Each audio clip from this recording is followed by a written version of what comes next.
Hey there, hi there, ho there, and hello there. Welcome back to another exciting edition of the Cardinal Couple Radio Hour podcast, where we discuss the joy and excitement of U of L sports and women's sports. Naturally, is what we do here. Have a crew of three today on the podcast as Daryl is out triple putting greens and running her golf cart into ditches. She's had the opportunity to go play golf today, and so she reluctantly bowed out of the podcast to go do that. But I'm not sure where she's playing or how she's doing. But anyway, that was her reason for not being with us. But it'll be me, Case Hoskins, and Jared Anderson. So as we like to do to start out the podcast, let's kind of catch up with our participants and see what's been going on with them. Case, how's your week been? Keeping busy, same as always. Just didn't have to travel much this week. Did have to drive to Lexington in the flash flooding on Tuesday, which was not pleasant, but made it back. So Yeah, I imagine that was probably pretty hairy going up in the driving rain like that. it was. But you made it back safely and everything is fine there, so we're good to hear. And Jared, you've had a busy week. Oh yeah, it's definitely busy. Started with the kind of as Case mentioned with that flood Tuesday. I came home, check on the dog at lunchtime, and check on the pump sump, and which was working fine. However, we had water coming in the house from where we had our new AC unit installed a couple months ago. Turns out they just didn't seal something fully, so we had a little bit of water, nothing crazy.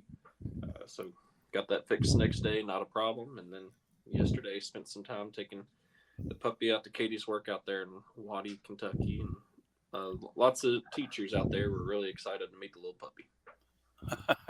I bet they went out, and I'm sure that the puppy had a wonderful time playing with the kids as well.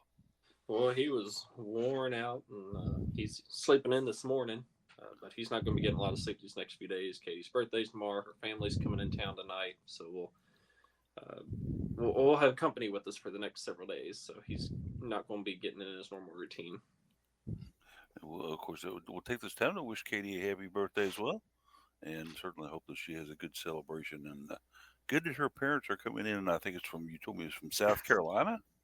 Yep, they are making the drive. They just hit the road, I think, about an hour ago after dropping their dog off for some boarding somewhere. So they should get in town probably around 8 o'clock tonight. So looking forward to that. And I have been on that drive many a time down to South Carolina. Back when I was a younger child, my aunt and uncle lived in Charleston, and occasionally my mom would go down to visit them. And since my dad worked full time, she would haul me and my brother down there to visit as well. Which, it was what it was. We made some friends in the neighborhood, but for the most part, we were bored and watched TV. So, a synopsis of my early life there. Being in a car for, and I think the drive was about maybe 8 to 10 hours, if I remember correctly. But that was back before our interstate system was what it is today. So, but we got a lot of fun stuff to talk about today. I think we might as well just go ahead and get it started. I think with let's talk a little bit about women's soccer as that took place on Thursday night. The Cards basically traveled down to Winston-Salem, North Carolina, to face number 13 Wake Forest. Wake Forest at 9-2-3 and 3-1-2 in the conference, and the Cards drew to a draw with Wake Forest. So it was an interesting one in some aspects where Louisville really didn't score until the second half. So, Case, what do you see on this one? What was happening? Uh, I really hated the commentary on this game. The guys, I said it would be nice if they at least pretended to be unbiased. I'm not asking for true neutral from ACC Network Extra, I guess, but it was pretty rough the whole game. But one thing that they did accurately point out is that Wake Forest in the first half was able to control the game the way that they wanted to play it. Louisville does a very good job, has done a very good job winning the ball in the midfield this season, capitalizing on numbers advantages after those dispossessions. And Wake really took them out of that in the first half. They were playing a lot of long ball, basically skipping the midfield. And to Louisville's credit, they came out and they adjusted in the second half. They applied the high press early. Laughably, one of the commentators said, "Yeah, I don't know how much they can keep this up for the whole half. It's very tiring." And I was like, "I don't know that you've watched this team because they can." And then they did. Louisville kept that high press up. It really prevented Wake from being able to play that long ball because their defenders were under more duress. And that meant that they had to try to play through the midfield, and Louisville was there. They inverted basically the way the game was going. In the first half, Wake took 6 shots, and Louisville only took 2. In the second half, Louisville took 6 shots, Wake only took 2. Louisville was really in the offensive end a lot more in both halves, which I thought was interesting. Louisville got 2 corner kicks in the first half and 3 in the second half. Wake only had 1 in the entire game, came in the first half. Louisville was offsides 2 times in the first half and offsides 3 times in the second half. Wake was allegedly offsides 1 time in the first half. I say allegedly because their goal came on what absolutely could have been called offsides, but that was what it was. Alternatively, Louisville had a chance that was taken away. Great save by the Louisville keeper, but Louisville would have had a pretty easy follow-up opportunity taken away by an offsides call that was pretty clearly not offsides. So offsides was not going in Louisville's favor on Thursday night, but they did ultimately come away with the equalizer late in the second half. And then even though the commentators were like, "Is Wake going to be able to recover this? They've been doing more since the goal." I was like, "Are we watching the same game?" Like, since Louisville scored their goal, they continued to apply nonstop pressure against Wake, trying to win the game themselves. I think Wake got like 1 more opportunity after that. But yeah, Louisville really was nearly able to get 3 points out of this, but it was very encouraging for them to have kept their wits about them after the early goal by Wake, and really kept their heads down, didn't give up a second goal. That's Louisville's first. This draw is Louisville's first result of the season after conceding first. They had only conceded first twice so far, which were the 2-0 losses on the road. The other loss that Louisville suffered this season, they actually scored first. So Louisville does pick up a result after conceding first, which is nice. And yeah, they moved to 10 points. That ties Wake for they're in a 3-way tie, I believe, for 3rd or 4th in the conference. So Louisville's at 10 points, so they're correct. Actually, what's funny is had Wake gotten the win, they would have been on a 4-way tie for second by point standing. However, Wake getting the draw instead drops them all the way down to 5th, which helps Louisville. Louisville moved up to 7th. A 3-way tie for 5th then? There are 3 teams tied for second at 13 points and 2 teams tied for 5th at 11, which the other one is NC State, who the Cards visit here in 2 or 3 weeks. It was Liza Sudam, the transfer in from Monmouth, who got the Cards' lone goal. She's a junior and plays midfield, number 4 on the field, if you want to track her. Very, very good player who has come in here and had a nice effect on the Cards, I think, Jared. Absolutely. I think you've got a very aggressive, offensive-minded midfielder. And Liza, as you mentioned, she does play the midfield, but you see her move towards that attacking front quite often. She's one of the players who puts pressure on opponents' back defensive line quite often. Her Emerson Jennings is up there quite often. And part of that is she's got a little bit of speed despite being on the shorter end. It's very effective. And then you have the goal there.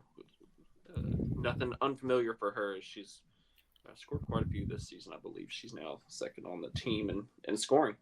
But getting that late goal equalizer, especially on the road against a top 13 team, it's pretty remarkable, especially with how this season's been going, just to continue this, I want to say, hot streak. And as after the last few years, I've kind of been waiting on at some point the rails to fall off this season, and we haven't gotten there. So I haven't pulled down my defensive front yet on, this team is super good, but the later we get in the season, the more I'm like, well, maybe they actually are a lot better than I gave them credit for. Yeah, I think there's a noticeable improvement over last year's team as far as what they've been able to kind of accomplish. I think that adding players like Sudan has helped Karen Ferguson days kind of help bolster an already good team, but a team I think case that could pull some maybe upsets here down the road. I mean, they've shown the ability to stop teams for the most part. Okay, with Louisville as it turns out to be, and kind of tends to be here as far as the Cards actually coming at and scoring goals, though. For some reason, since Kent State, they haven't been able to get over that 2-goal mark. Yeah, I think they should have saved some of them. Scored 24 goals over the course of 3 matches between the Vanderbilt game, the Coastal Carolina game. Then they scored 8 goals against Kent State, so that's 32 goals over 4 matches. And they've not scored 32 goals over the other 10 matches of the season. Since ACC play started, they've got 6 goals. 6 goals in 6 goals in 6 matches, which is not ideal. But to have come away from that with a 3-2-1 record still, it would be nice for the offense to show up. I would look for the offense to show up tomorrow against Boston College, but I would have said that about Miami or Virginia Tech as well. Mentioned upsets. There's really only one more upset opportunity, which is going to be when they host Virginia on Saturday. Get my days right here. When they host Virginia on Saturday. For some reason, that's an ACC Network extra game. I guess because it's on Football Saturday, but that's going to be a very tough one. It'd be great if Louisville can move to 13 points in conference with a win over Boston College tomorrow. Ideally, we've seen some resiliency from Louisville, right? They lost to Florida State. They came back. They won 3 on the bounce at home to open the conference season.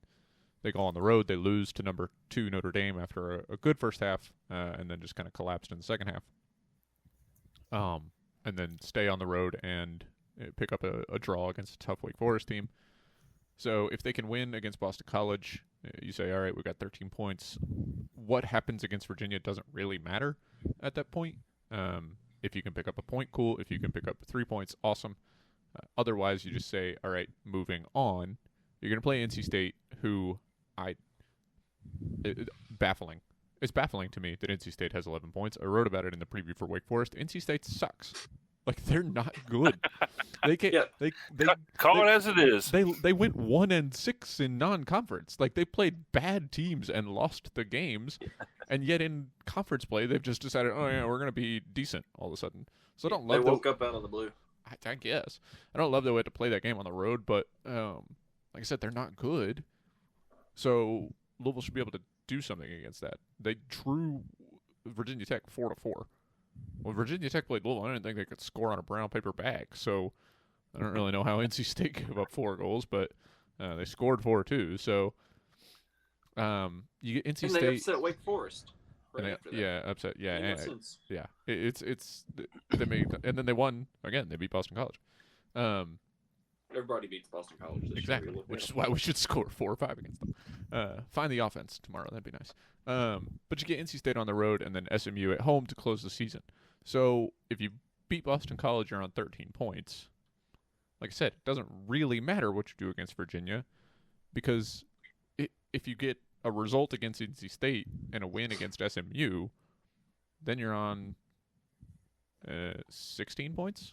You get 2 wins, you're on 18 points. That's the best season that Louisville's had in the ACC probably ever. So yeah, if you could pick up an upset against Virginia, that'd be awesome.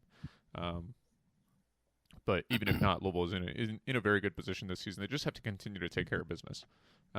Getting that draw, that 1 point on the road against Wake Forest, should be very good for their confidence, but also is very good for their season and considerations of quote-unquote legitimacy as a good team. It's their first result against a quality opponent since Auburn, which may or may not be a quality opponent. Yeah, they dodged a bullet with no UNC, no Duke this season. Right, they still had very tough. They still had very tough opponents with Virginia, Notre Dame, Florida State. Clemson could have been feisty, but you get a win against Clemson, you get a draw against Wake Forest. Yeah, you take losses against 2 top 5 teams. Okay, if you play Virginia and you lose, okay, 3 losses to top 5 teams. I'm going to be able to deal with that as long as they continue to take care of business, which so far they have. I think also, if you kind of look at it, the progression of A.G. Gibson from being a freshman to a sophomore has been pretty impressive. Well, finally changing the formation helped. We'll go a little bit more into that then. Anyway, Louisville played a 4-5-1, and they couldn't score on anybody for the last 4 years. They had the same. That's what's been kind of baffling, right? Like Louisville's roster didn't change that much this year. You look back and you say, well, now they've got Swinarski, who's doing a ton. They brought in Liza Sudam. It's like, okay, they've had number 10s on this team.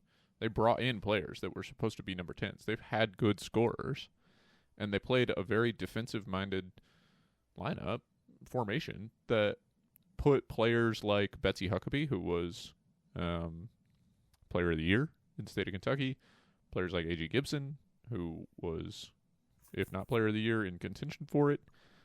You put offensive-minded players in a center defensive mid-position and then didn't play a style that was pushing those players forward.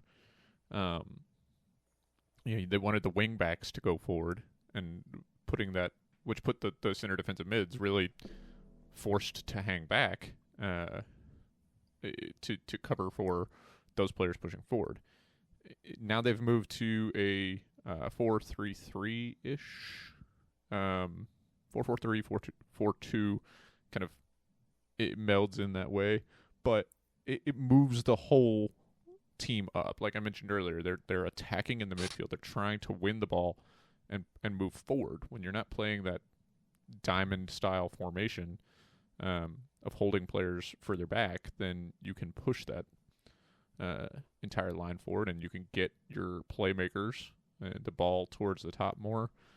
You can still bring your wingers up, and part of that comes down to conditioning. Like I said, that commentator didn't think Louisville was going to high press against Wake on the road for 45 minutes, but they do a lot of conditioning in the Ohio River Valley in July so that when it comes to be October, and they can do it, and then the other teams may or may not be prepared for it.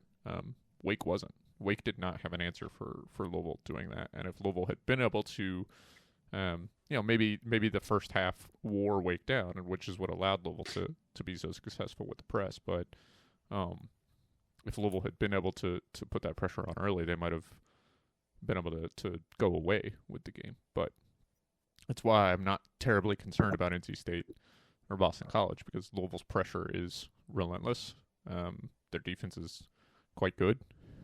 They're a little foul prone, which is not ideal, but they managed to keep 11 players on the pitch, which is important. So I think one of the things, too, that kind of impresses me about this team this year is that Karen Ferguson Days has decided to recruit a little more locally than maybe she has in the past. And Jared, one of the facts and the things I looked at is that she actually pulled 2 players in as freshmen this year from the J. Graham Brown School. Uh, a school which basically hasn't been in existence all that long, but when did they all of a sudden become a soccer power, Jared? This kind of has me in a quandary. I don't think it's as much as the Brown School became a soccer power out of the blue as much as you'll see just across different schools, different teams. You do have some standout players that come through and are just top notch. So I think that's more of the situation you're seeing here with the Morris sisters, where both of them were very good in high school, and despite the Brown School not being a soccer powerhouse in high school soccer by any means, just the two of them were certainly some standout players for them, and they've started to see a little bit more playing time even as we enter ACC play. It's nice seeing a lot of locals. I think that helps with some of your following, especially getting the crowd out there. Besides those two, you've got a couple of Assumption players. You mentioned A.J. Gibson already, Hadley Snyder, who's a senior. We've got another Louisville whose birthday was on player in Thursday. there. Oh, yes, it was. You've got outskirts of Louisville, Betsy Huckabee's from Crestwood. Then you've got Noblesville, Indiana, and I think Emerson Jennings, and I think Carson Cherry's not far I-65 either, if I remember correctly. So you've got a lot of extended Louisville area, which is nice, and it just helps. Lizzie Sexton's from Cincinnati. Yeah, not a far drive either, about hour 40 minutes, hour 45, depending on what part. So I think it helps a lot.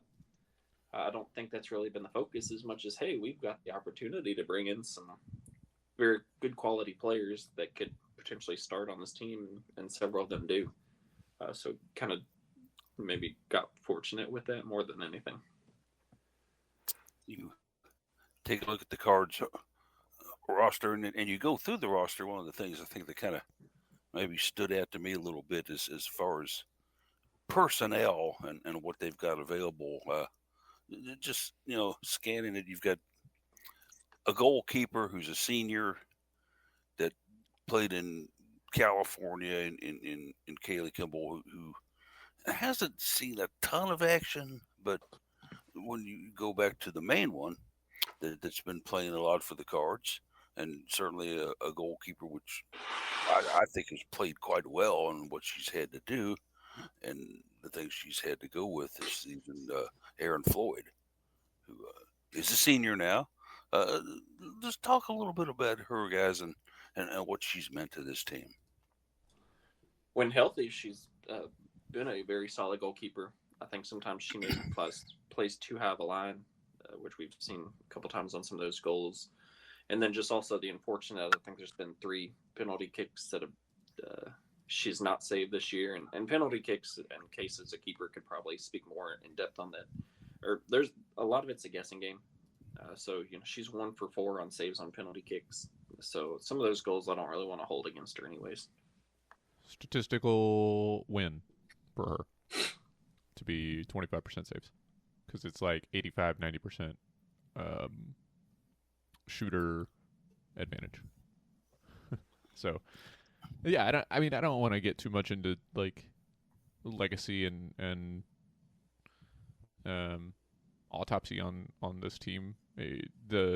This defensive unit will be severely impacted by graduations at the end of the year, but we're seeing them take advantage of the opportunity that they have in front of them with this season. And I think when you look at the teams that they've played, the fact that they've only given up 6 goals in conference play is pretty good.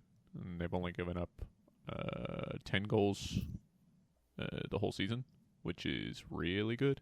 And so, yeah, I mean, this defense has played really well. Erin Floyd's been a major part of that. And like Jared said, 3 of the goals that have been scored against her, of those 10, are on penalty kicks.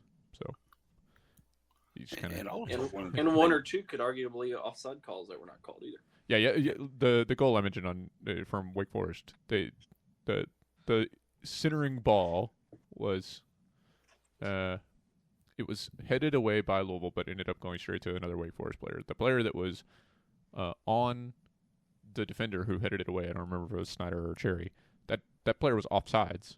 And so, although she didn't touch the ball, she impacted the play. It should have been called. Is what it is. offsides is should be better officiated, and it's just not. So Florida, of course, arriving in 2022 as a freshman, and Karen Ferguson Days liked what she saw and stuck her right in there as a starter, and started 14 games her first year as a freshman.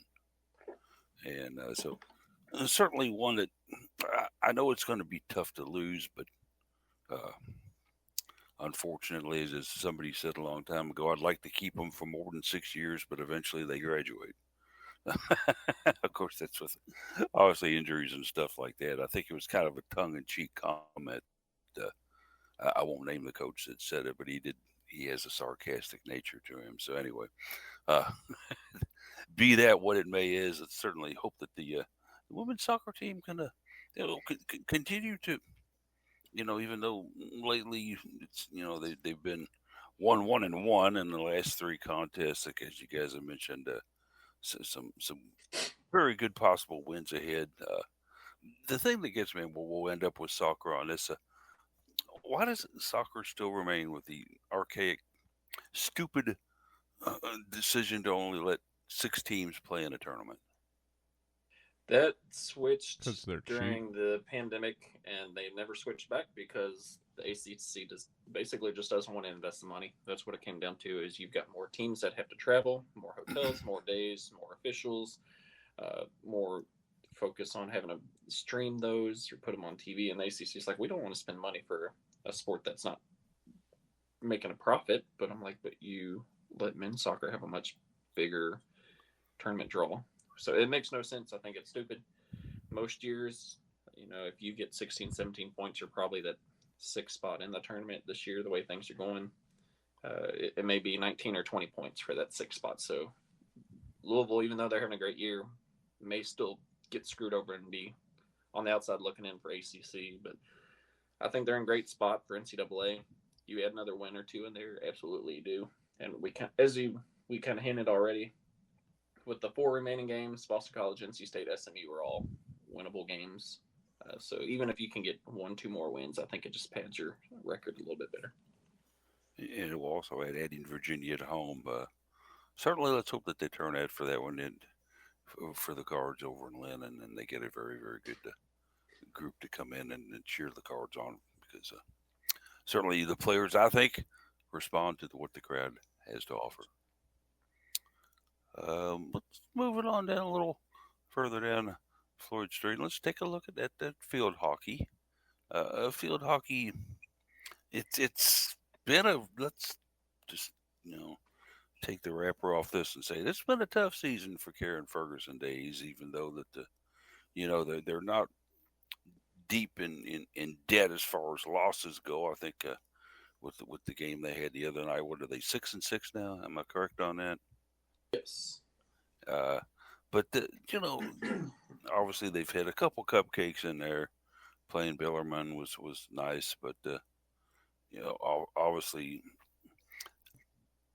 Ohio University was a blowout. One that kind of surprised me here with field hockey, though, was the blowout win they had against Michigan State. I mean, this is a strong Big Ten school, and it was actually the first game of the year for Louisville. And boy, after that and the Ohio University win, you started thinking to yourself, okay, hey, Justine may have something going here. And then basically they go up to IU for a couple games and lose to Drexel. What am I missing here? Is Drexel a powerhouse we've never noticed before? No, I think they just weren't focused in that game is really what it seemed like. And they overlooked Drexel by quite a bit, and they certainly paid the consequences for doing so, as Drexel's the one who walked away with the win. Some of those others matches in there, this is a pretty loaded schedule. You've got a loss against Northwestern, who's currently number 3 in the country. It's an overtime loss. You got your ass handed to you by Iowa. I don't know what's going on. That seemed like a fluke because Louisville hadn't really had a lot of blowout losses. But the Hawkeyes are currently in the rankings. You lost to Ohio State. You got the win over Ohio State, but you lost to Wake Forest, who's top 10, and you lost to Duke, who's top 10. So a lot of these losses, I mean, most of them are 1-goal losses for the most part. So It's just including they're not over the hump. That's really what they just got to get over the hump. Yeah, including of course the loss last night to Duke, 2-1 at Duke, and I mean Justine Sowry's had her share of struggles and stuff, but it's a something where she's kind of maybe outlived her usefulness here at Louisville. It's hard for me to say. I mean, losing to her old mentor and coach Pam Buston, a coach that I just love to death, and had some great interviews with her when she was at Louisville, and really got to know her quite well. And Buston once said in an interview, I left Louisville to go to the ACC. I'd never had in my wildest dreams that Louisville would ever join the ACC. She said, "I love the city.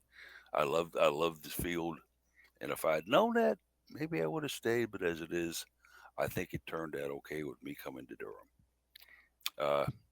So we take a look at it. Against 5 games left, ACC tournament, uh, and somebody remind me on this: how many teams actually make the ACC tournament in field hockey? All but one. All but one. And we were left out last year, right? We were the team that didn't get in. Correct. Based on what you see here, obviously, some good opponents left. But for example, what do we know about California? They're coming in here. They're going to be one of 2 games in a row with Virginia. There are some question marks about this team and how they're going to go to. But once again, I'll come back to it. Justine Sowry is maybe she on kind of a tightrope now?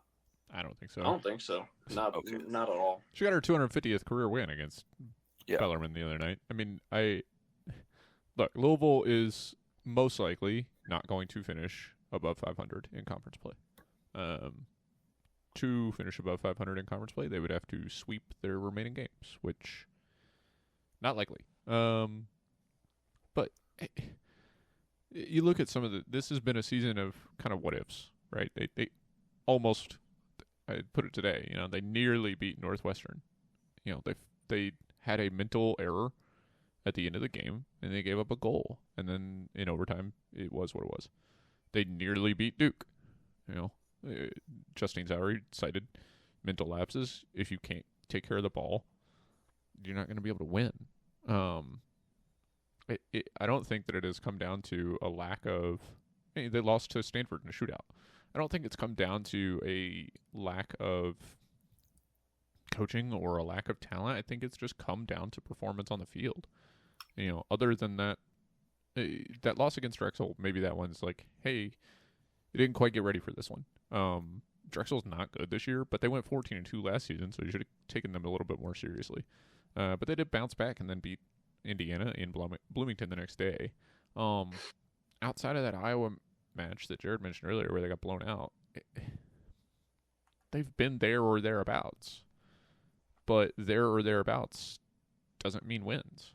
And at the end of the day, you're sitting at 6-6 overall and 0-3 in conference and staring down the barrel of another 500-ish season, both overall and in conference play, and you say, you've got to make it happen against some of these teams. You have to win the games. You look at the game against Duke. You had the opportunity to win it. We've said a lot of the same about women's soccer in the past. You look at that game against Wake Forest. Wake scores.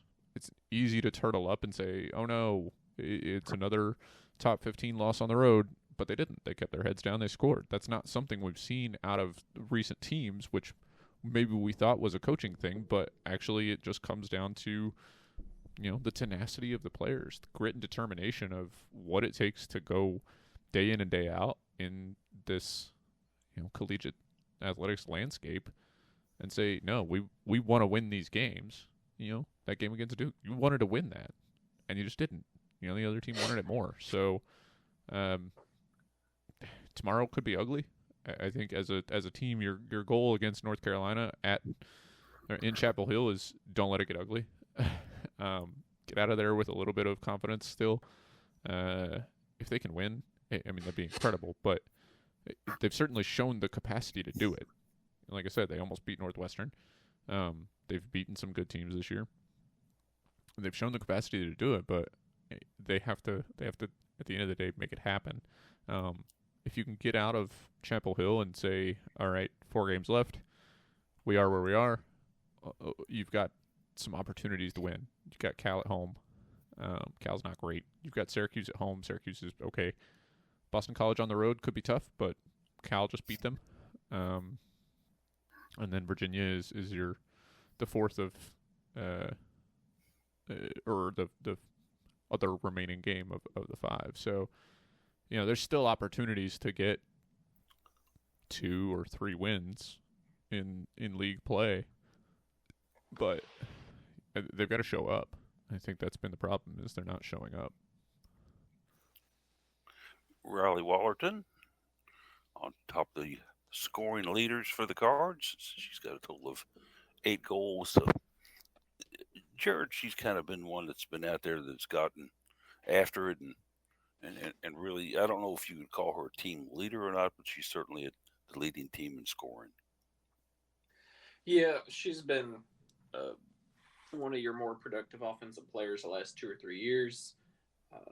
So losing her at the end of the season is certainly going to be impactful. I know there's only a small handful of seniors that are graduating, and of course all of them that are graduating play a significant amount of minutes, but Riley has certainly been great on the offensive end. Even when it comes to shootouts, she's one of your more reliable players in that situation. But trying to get in scoring position has been not kind for the Cards this year. Just a lot of errant passes, bad passes, especially around the midfield area. They're going out of bounds, getting intercepted. They're just not able to feed that final quarter of the pitch. And if they can't figure that out, well, then your offensive players can't really do much either. And it's not like you're drawing a bunch of corners to help with it either. You've got a freshman that's come in and I think had a large impact on the team. A New Zealand girl, case of all things, coming all the way to Louisville to play the sport. Gracie Potter, not to be confused with the popular rock pop singer Grace Potter. And I would like to see Grace Potter on a field hockey field. But anyway, Gracie Potter out of New Zealand, she's had a big impact on the team, Case. Yeah, 2 goals, 3 assists. She's 5th on the team in points, behind Woolerton, obviously. Gigi Edwards, who has 4 goals, 3 assists. Potter is tied for 3rd in the team with for assists. And yeah, she played in all 12 games. She started in 8 of them. She's there or thereabouts in minutes. She's actually played 3 more minutes than Riley Woolerton, which is just kind of a funny coincidence. Her conversion rate is very good. She's only taken 3 shots. All 3 were on target, and 2 of them have been goals. It's not too shabby.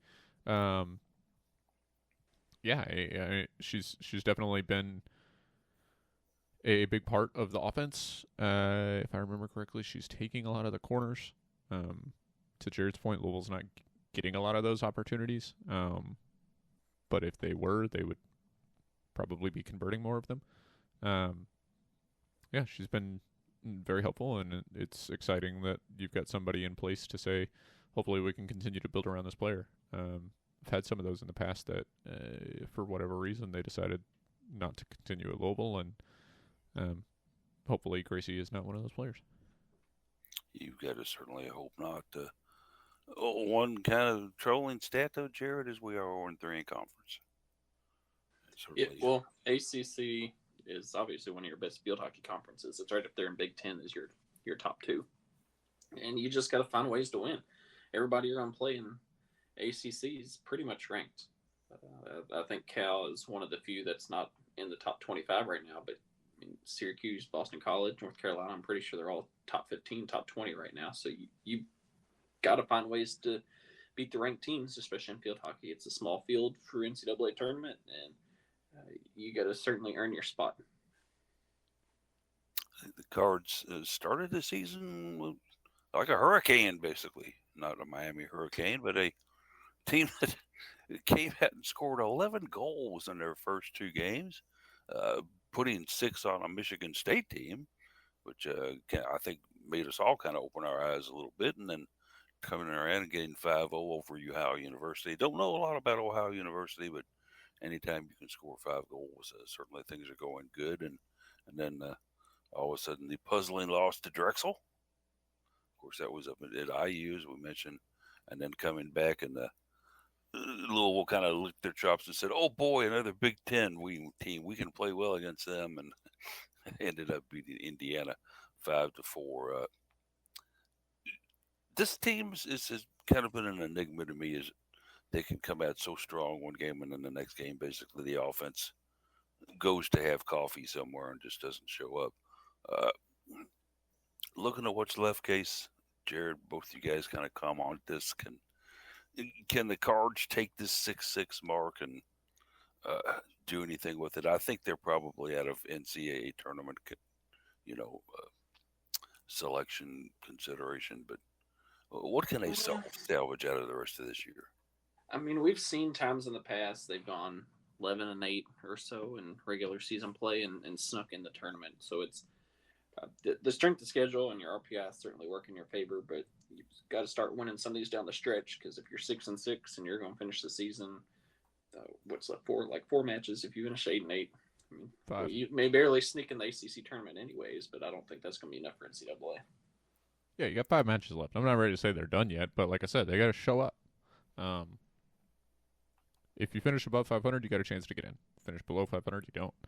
I think that's kind of it. So what's that mean? You got to win 4 of these, or you got to win 3 of these games.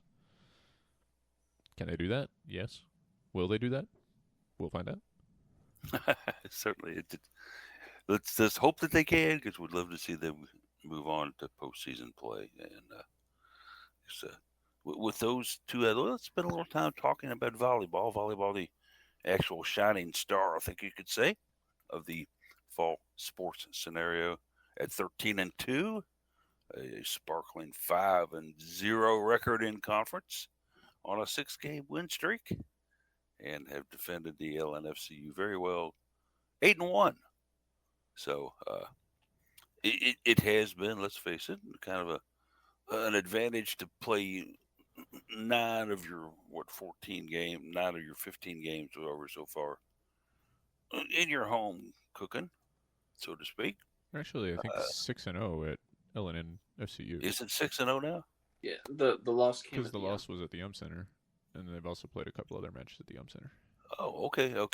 Yeah, I get waylaid sometimes and forget that they actually have 2 home courts, the KFC Yum Center, and also playing at the on-campus LNFCU. But losses in there, of course, Kentucky, a tough loss at the Yum, where they took Kentucky the whole 5 sets and then basically lost that one. And it was kind of, well, bragging rights for UK again. But UK's ranked pretty high right now, aren't they, guys? They're top 4, and Texas is top 4. And then certainly when you take a look at what Texas has got going for them, they're a very good program. So you can't really sneeze at them. But yeah, and you took Texas to 5 sets too. So both of your losses are 5-set losses. One's on the road, and the other one was your 5th match in 9 days. And 3 or 4 of those were ranked opponents. So, I mean, neither are bad losses by any means. And I think the Kentucky one, had you given them another day or two's rest, I think they would have won that. But, it's not a big deal. You got to take your punches, get up, and keep going, because you still got Pitt a couple more times, who's number 4, and you got Stanford again later this season, who's number 6. Yeah. So you still have 3 more matches against top 6 opponents this season, and then SMU, who's currently top 10. So you got another match against another top 10 team.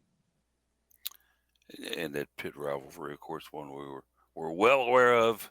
Some of the Donnybrook battles that these two have had against each other over the past few years have been legendary, and certainly looking forward to taking them on once again and seeing how the ball bounces, so to speak. But when you look at this volleyball roster, obviously they lost Anna DeBeer, and she gave this program so many things over her years here. But who are some of the players, guys, that have kind of stepped up and said, "Okay, Anna's gone. It's our turn now." I think. Oh well, the first one's Peyton Peterson, especially as a rising sophomore or true sophomore at this point. She's one of your top attackers, top outside hitters. Some of her numbers are actually better than Chloe Chicoen, who we brought in, who's also posted really good numbers. So you got to look at Pete there as one of your players who stepped up. I think Camden Tran moving into that libero role. That's big shoes to fill for what Elena Scott's done the last 4 years. And Scott and DeBeer were both 3-time All-Americans. So, I mean, she's handled that well. Naelis Cabello is the clear setter going forward. I think there's still a little bit of work for her to do, but not bad. And then obviously you've got Carrot Cressy in the middle, who's just a cheat code. Yeah, she is certainly something, isn't she, Case?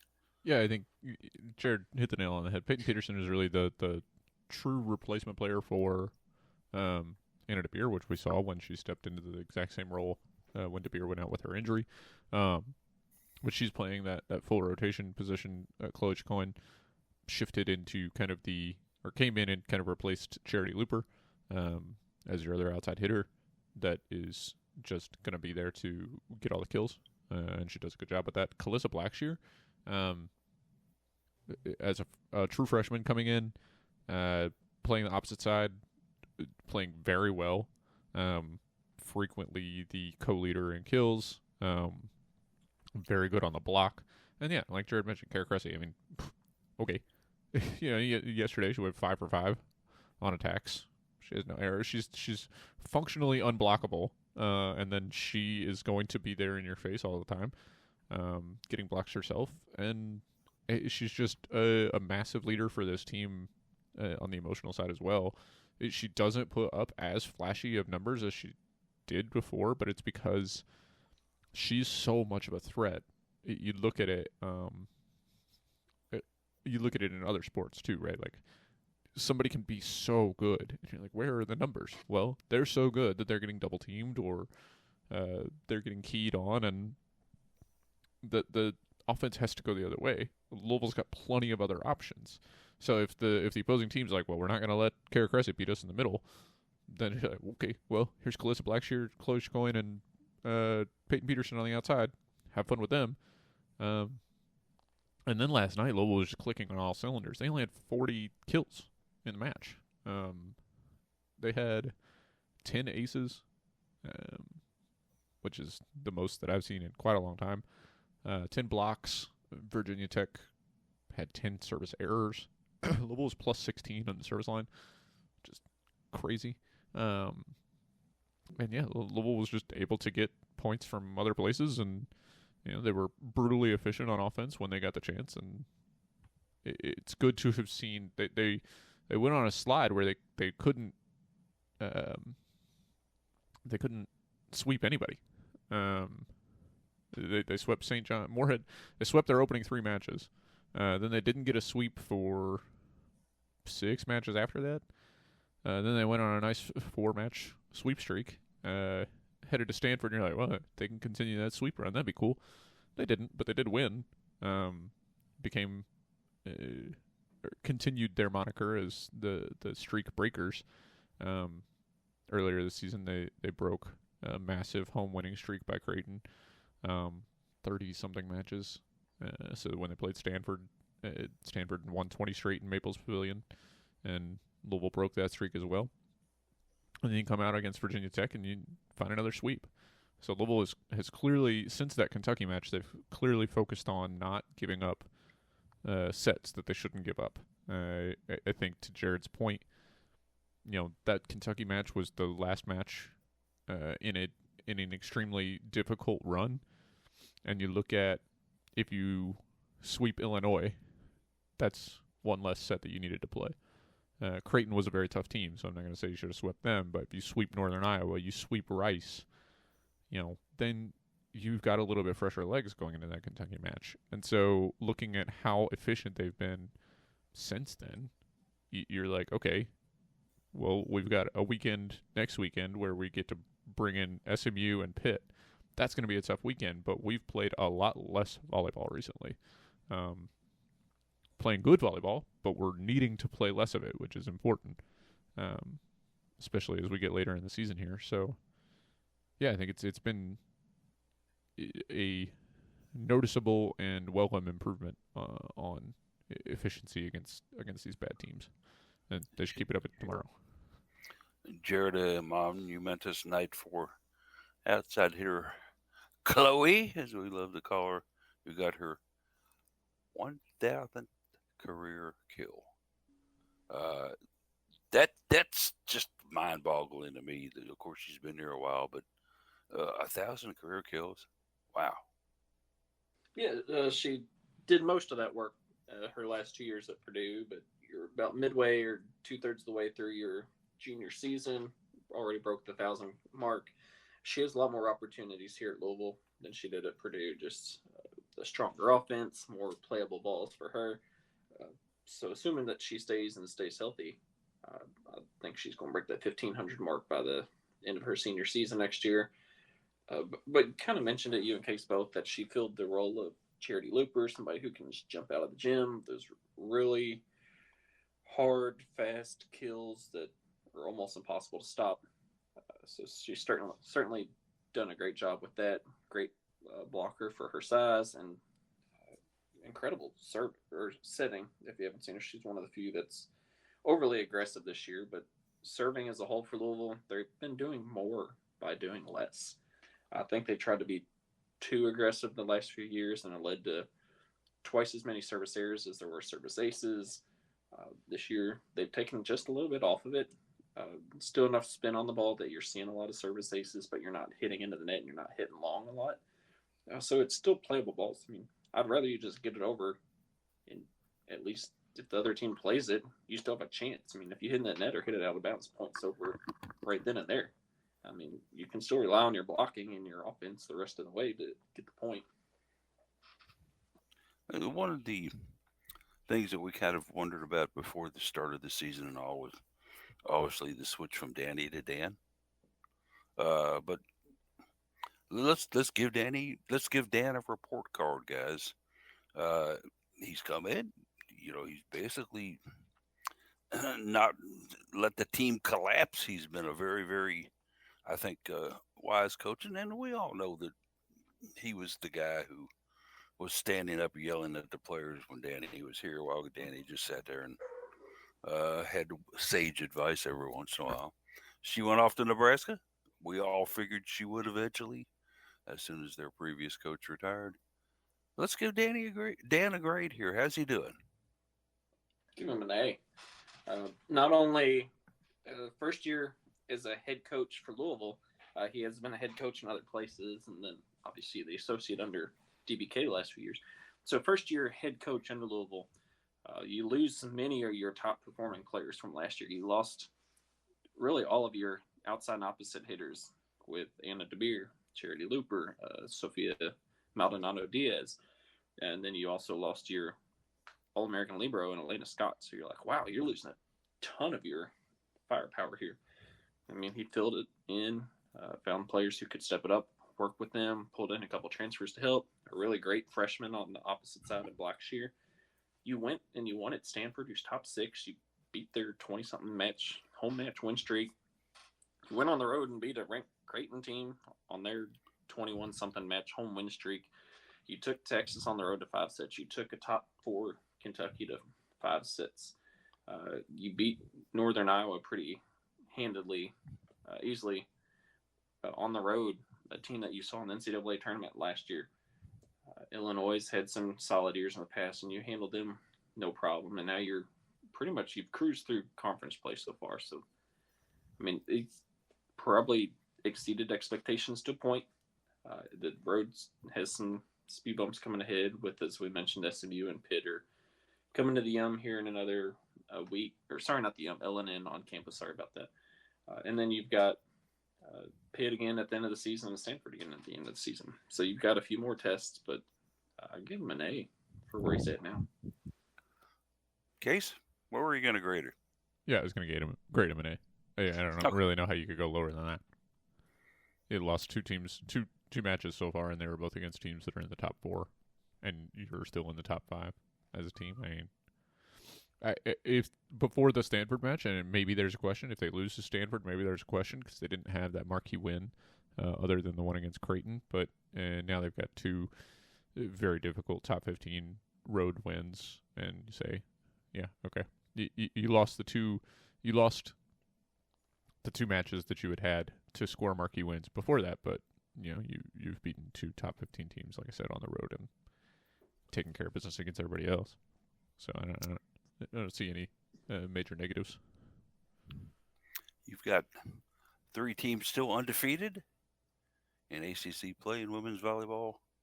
The Cards, North Carolina, and then one that should I be surprised that Miami is 5-0, guys? I don't think they've played anybody in conference play yet. Yeah, I think they're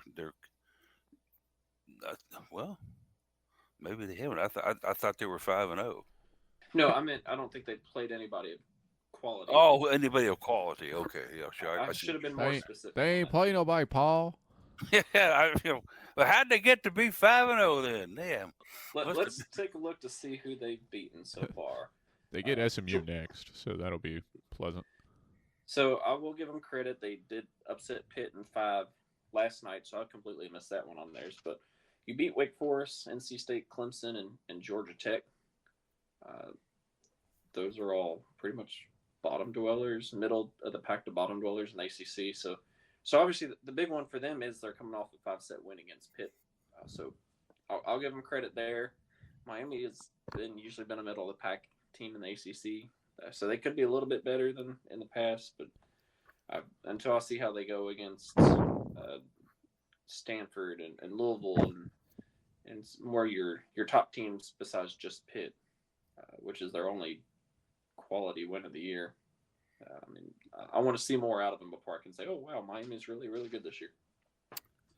And guys, the fact I'll point out about them, and this is pretty amazing in itself. They went out and basically had 5 matches in a row on the road, going from Miami to Atlanta to Clemson to Raleigh, North Carolina. Really not that far down the road, and then to Winston-Salem, and they went 5-0, and they also did not allow a single set to the opponent in their gym playing them there.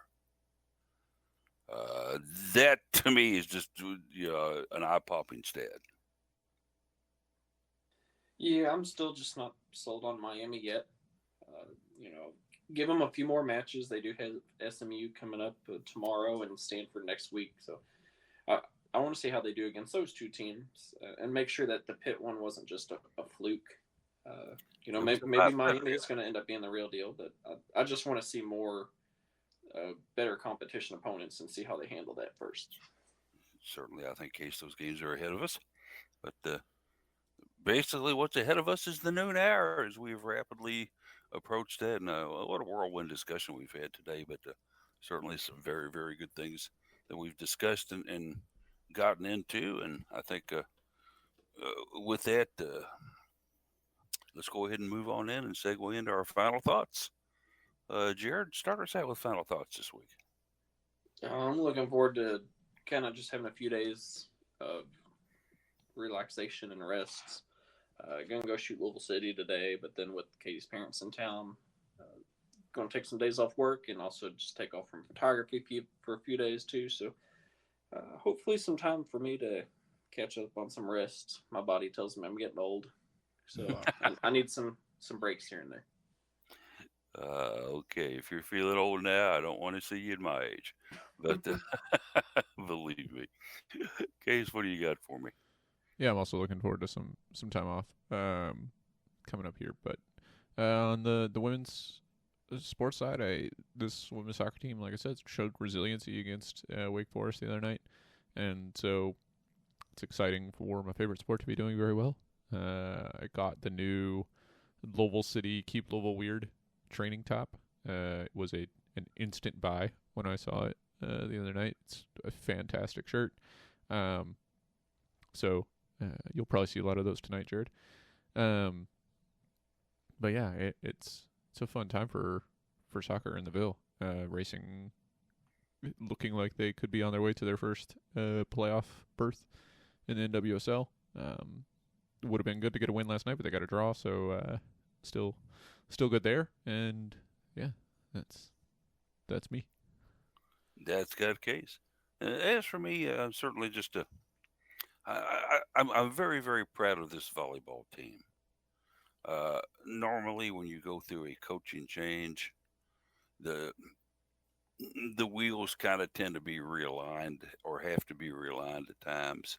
Things have to change, and you've seen it in other programs where a coach, a long-standing coach, leaves, and then the program basically goes through a realignment. Okay, this hasn't happened here with Louisville volleyball. Uh, Danny moved on, and that was, that was obvious as snowfall in December. She was going to go to Nebraska once the Nebraska job became open due to retirement. So we'd seen Dan on the sidelines. We'd seen how he could handle a team. But I got to say, I'm quite proud of the young man. It has come in here and then basically let that mantle remain high. And he's, you know, basically come in and said, okay, you know what? We're Louisville, by God, and we're a good volleyball program here in this city. And they proved it. So keep it up, Dan. That's all I can say. My final thoughts are is you've got at least me behind you and a lot of other people that are saying, Dan's the man. And we'll kind of leave it at that. So, but want to thank everybody kind of tuning in today and listening to us. Certainly, we enjoy the fact that we're able to do this podcast. And even though we did miss last week, sometimes things just happen where you can't. It's our endeavor and our goal to be with you as many weeks as we can on Saturday to discuss the joy and excitement of U of L women's athletics. And until we meet again, I'll end as I usually do with a go Cards.